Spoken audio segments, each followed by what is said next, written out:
हो रानी निचट करिया गाँव के रहिया 36 गड़िया। नहीं नहीं राजा मोर संग ना तजोरगा नहीं चाही कुछ मोला माया चाही तोरगा।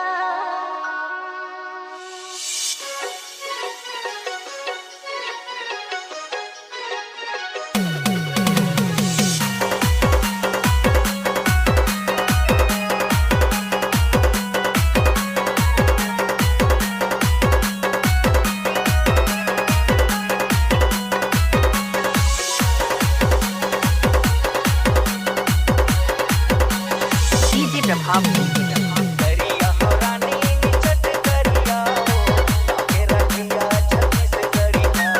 नहीं नहीं राजा मोर संग ना तजोरगा नहीं चाही कुछ मोला माया चाही तोरगा। करिया हो रानी निचट करिया गाँव के रहिया 36 गड़िया।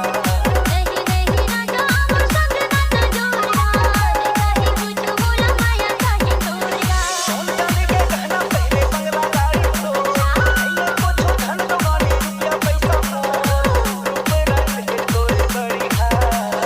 गाँव पे सबसे करिया हो गोरी नहीं नहीं राजा मोर संग ना तजोरगा नहीं चाही कुछ मोला माया चाही तोरगा। करिया हो गोरी निचट करिया के रहिया 36 गड़िया। तुम शहर दिल्ली शहर जाता हो कलकत्ता घर द्वार रहना बस नहीं है आता पत्ता। काम टूटा कर थोरानी तेरी संगमा बने बने कपड़ा लगता नहीं है मोरे अंगमा।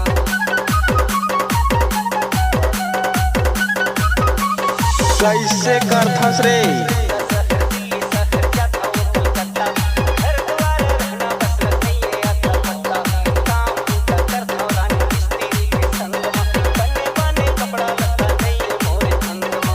बने बने कपड़ा लगता नहीं है मोरे अंगमा। लेके तार खबो पैसा खौला चार कहाँ घूमे रानी मन लाओ मार पर हेली के मैं हरा करिया हो गोरी नहीं नहीं राजा मोर संग ना तजोरगा नहीं चाही कुछ मोला माया चाही तोरगा। करिया हो रानी निचट करिया के रहिया कीड़ा बात है वो तोरली शुरुआत होही तोरले गान मोर जिंदगी तोर होही रही हो संगे संग। आधा लगाहूं मेहंदी मांग में सजाहूं लाली जोड़ा सजे समरे तोर घर में आऊं।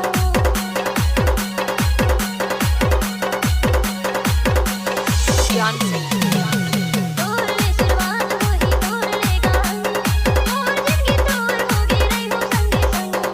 आधा लगाहूं मेहंदी मांग में भराहूं लाली जोड़ा सजे समरे तोर घर में आऊं। लाली जोड़ा सजे समरे तोर घर में आऊं।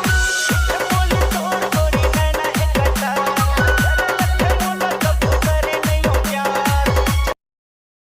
और अगर तुम लोगों को ये वीडियो पसंद आई तो यार लाइक मार दो, और नहीं आई तब भी लाइक मार दो, क्योंकि फर्क नहीं पड़ता। सही बता रहा हूँ, फर्क नहीं पड़ता, बस लाइक मार दो। और अगर तुम लोग नए हो तो सब्सक्राइब करो, वो जो लाल वाला बटन है उस पर कुछ भी फेंक के मारो, ये माइक फेंक के मारो, ये कैमरा फेंक के मारो। मैंने उल्टा बोल दिया लेकिन मुझे फर्क नहीं पड़ता है, बस सब्सक्राइब करो, मुझे नहीं पता।